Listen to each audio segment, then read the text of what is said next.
शुभ प्रभात प्यारे बच्चों। कविता की कक्षा में आपका स्वागत है और आज की कविता है चिड़िया। बच्चों, जब हम पार्क में जाते हैं, पेड़ के नीचे जाते हैं तो चींची चींची की आवाज आती है। ये आवाज कहाँ से आती है? चिड़ियों की होती है ये आवाज। चिड़िया कितनी प्यारी लगती है ना, अनेक रंगों में होती है, भूरे रंग की, सफेद रंग की, काले रंग की, हरे रंग की। हमें इन चिड़ियों के नाम भी जानने चाहिए और इनकी बोली को समझना चाहिए कि कौन सी चिड़िया कैसे बोलती हैं। तो आइए हम लोग चिड़ियों की कविता करते हैं।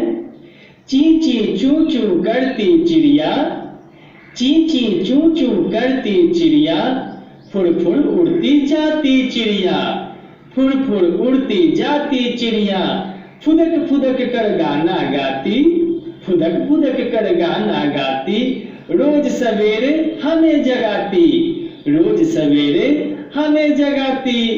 चलो एक बार फिर से दोहराते हैं। ची ची चू चू करती चिड़िया, ची ची चू चू करती चिड़िया, फुड़ फुड़ उड़ती जाती चिड़िया, फुड़ फुड़ उड़ती जाती चिड़िया, फुदक फुदक कर गाना गाती, फुदक फुदक कर गाना गाती, रोज सवेरे हमें जगाती, रोज सवेरे हमें जगाती।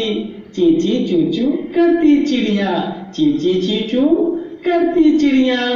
धन्यवाद बच्चों, आपका दिन मंगलमय हो।